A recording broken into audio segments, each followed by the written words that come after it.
We are going to have a Q&A after the film, so please stick around. It's going to be with Andrew Botsford, our wonderful Andrew Botsford, and that's in. I think it's sort of the icing on the cake to have that. I just want to thank 3 sponsors who have helped make this festival possible, and that is Brown Harris Stevens, Douglas Elliman, and Bridgehampton National Bank. My brain is going a little funny. But before we do that, Helen.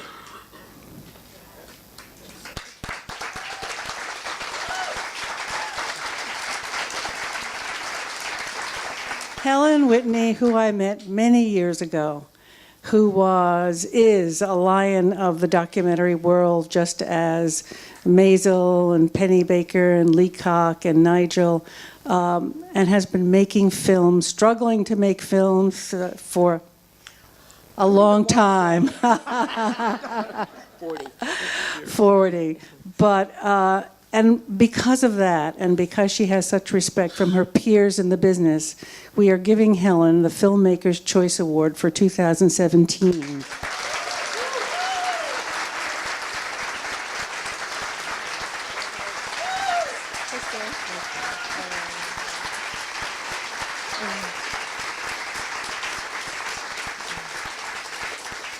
Well, I am so honored by this, and I've known Jackie for such a long while, and I know her taste in films, so it really is a double and triple honor. I want to thank everybody for showing up this morning, and you will meet, I hope you'll stay for the Q&A, and there are people who've worked on this film with me of great importance, whom you'll meet afterwards. My editor, Chris Leem, is here, and I hope you enjoy it. First things first, I just have to say thank you. Thank you so much. It's such a...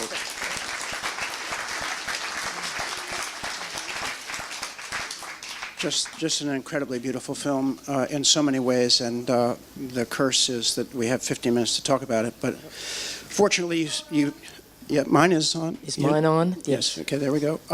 Fortunately, you picked a really small subject so we can wrap it up in a little bit of time. But just throughout, I just stunned over and over and over again. Just if you took away all the writing, just as a visual work of art, it's beyond belief. Thank you. Just stunning, and as an integrated work of art, visual work of art, because of the way that it's pulled together. And then when you match that to the what you wrote, and what you got from those subjects, just really, really incredible. Throughout, I kept being reminded of the thing that I was told about Vladimir Nabokov, who said, when he was asked to teach writing, he said, I can't teach writing. I know only 2 things. Life is beautiful, and life is sad.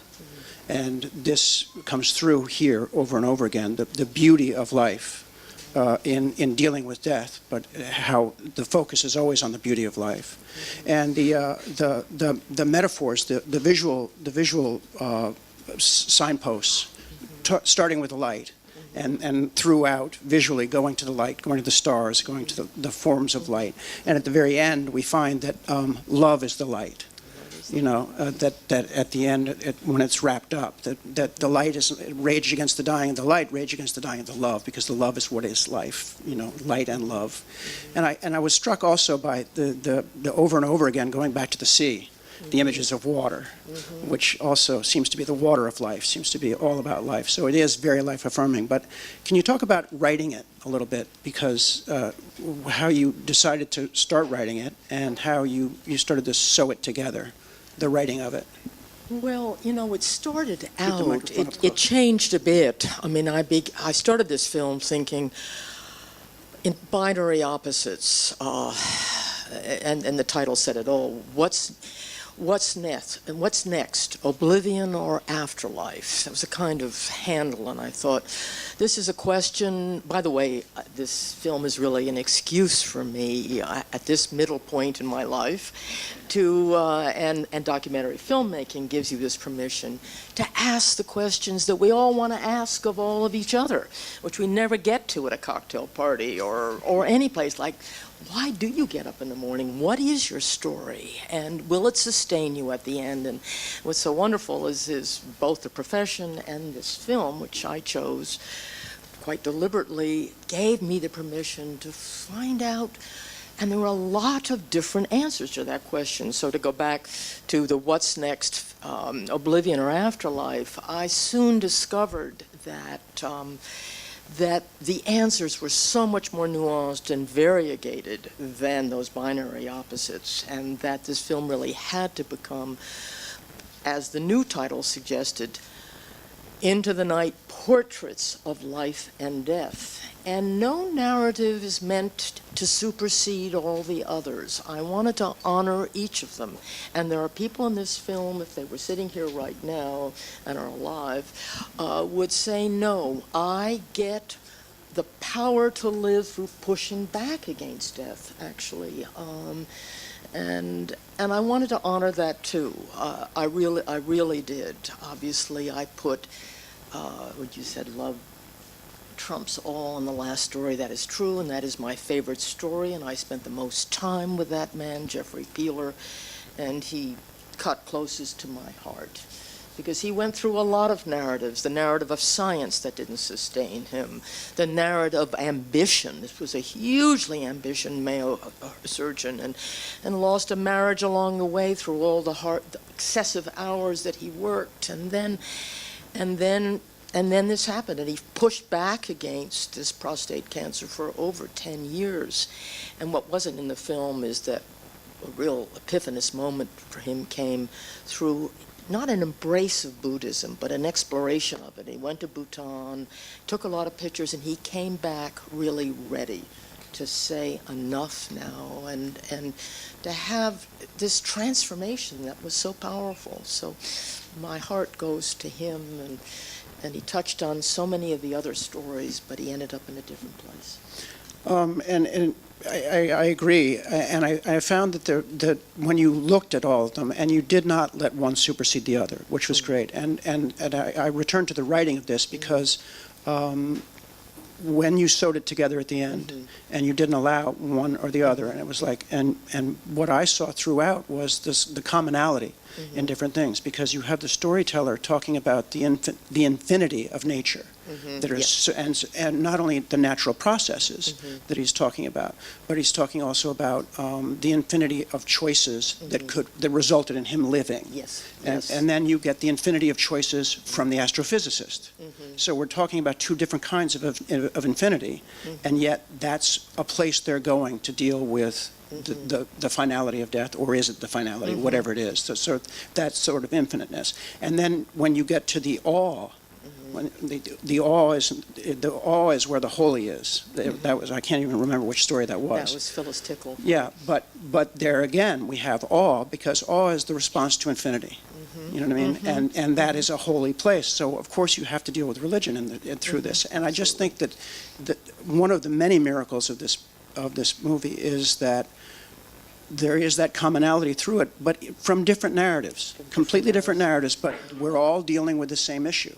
We all have to deal with it. We have to deal with it. We're all dealing with it, and yet we must deal with it alone. Yes. And but the thread, I think, that another thread that unites all of these stories and is meant to, is whether it's you're pushing back against death, or embracing it, or finding your solace in nature, or finding your solace in art. That's part 2, which we hope to screen next year. But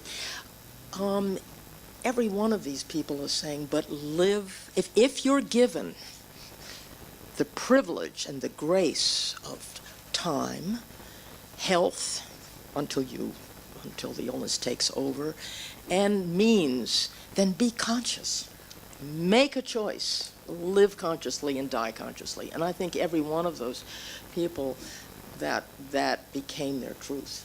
Absolutely, and I think that it was beautiful. Another beauty of it was that at the end you acknowledged that not all of us are given the ability to confront it or to think about it. It comes too quickly, it comes unexpectedly, it comes in circumstances that we can't control. But if we can, and I know I'm not alone in this room. I mean, there have to be people in this room that have had to deal with cancer, that have had to deal with other situations that are life-threatening. And the beauty of this film, one of the many beauties, is in that very fact of living consciously. Death as a provocation to live more consciously, to live more appreciatively.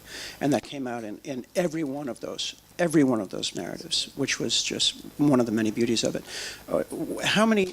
When you decided to do it, there was the binary things and so forth, but did you have to write some of this framework ahead of time? How much of it did you write going in to get what you wanted to get? I'm sort of unusual in this respect as a documentary producer, is that I actually write a script before I shoot anything.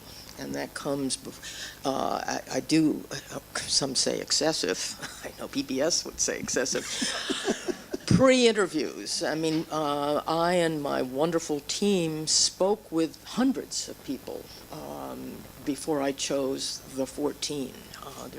And that's also in a part 2. And by that time, I had a sense of what I felt were the representative narratives and attitudes as well, attitudes and narratives towards death, and that I obviously was not comprehensive, but it was touching, the important themes, the important narratives, and then I sat down and wrote a script, and this is unusual. Usually the scripts are pretty much, I mean, we just follow them pretty religiously, but this changed a great deal in the edit room, and but the portraits was the big change. This was not going to be a thematic mash. I was going to isolate the narratives, and each person was going to represent a narrative and an attitude for that. Did you get, you say that there was changes in the editing room. Were you, as you have a script, you go out and start to do the filming? Yeah. Were there some big surprises for you in these portraits? There was a big surprise for me in how frail or some of the faith narratives were. The stories weren't as sustaining, and Gabriel Byrne says it well. He says, we're all afraid of annihilation in some way or the other, and we are all really, his words, doubting Thomas's at the end. And I found that true when I was making my special about 9/11, Faith and Doubt at Ground Zero. I had the privilege and the pain of reading the cell phone transcripts of everybody who was calling to their loved ones before they died. And they were recorded and they were collected, and I used them in the film. And out of the hundreds that I read, I was stunned by this. There were, I think, only 2 or 3 that invoked. It was at the end. I mean, these men and women were talking to their sisters or their children and saying, the flames are coming. There were only 2 or 3 who invoked God. There was only one that I remember. There was only out of those 100-odd cell phone messages that were transcribed when people were dying, the flames were coming. There were only a few who invoked God. There was one man who asked his sister to read Psalm 23 with him aloud. It's an unbelievable moment, and then he just goes dead. And I found that fascinating. I really did. And what was being invoked was love. And are you there? And did it matter? And have I reconciled? These were the thoughts at the end of a range of people. I mean, you all followed the 9/11 sort of horror and heard some of these. So anyway, that surprise came into this film. Now the big exception to that is Phyllis Tickle. I have found an extraordinary equanimity among those who've had near-death experiences, and you saw that with Phyllis Tickle. Really extraordinary. They've had this experience. She had hers 50 years before she died, and they had a touch of what was to come, And it was enormously liberating to them, not just at their last moment, but in how they live their lives. So I found that a big surprise and fascinating. I really did. Okay, can you just tell us a little bit about, with the script, did you already have the sequence in mind, or did you change the sequence on the fly? I changed the sequence, but Caitlin, to me, was always going to open it. I mean, she's young, and really, and that was another surprise for me about, I thought my group would be roughly my age, my audience, and I began to find out that out there, not just in America, but in Europe and around the world, there are these death cafes, this death salon movement. It's really large, young people want to talk about this, with or without a crisis, and I found that fascinating. And I went to a lot of these death cafes and death salons, and nothing like that happened in my generation at all. We were out marching against Vietnam, but in death cafes. And I just thought she could also bring in younger people, and I loved her way of confronting her terrors by getting close up to them, not denying it, but walking right into the heart of the crematoria, and really becoming liberated from her terror of death. And she's lived her life differently as a result. Well, I found her fascinating also, and hers was, to me, a more personal story of how she dealt with those things, and it touched on the aspect of those death cafes, because I still am not quite clear on what they're getting from that. Do you know what I mean? What's the payoff for them that they get together and talk about this?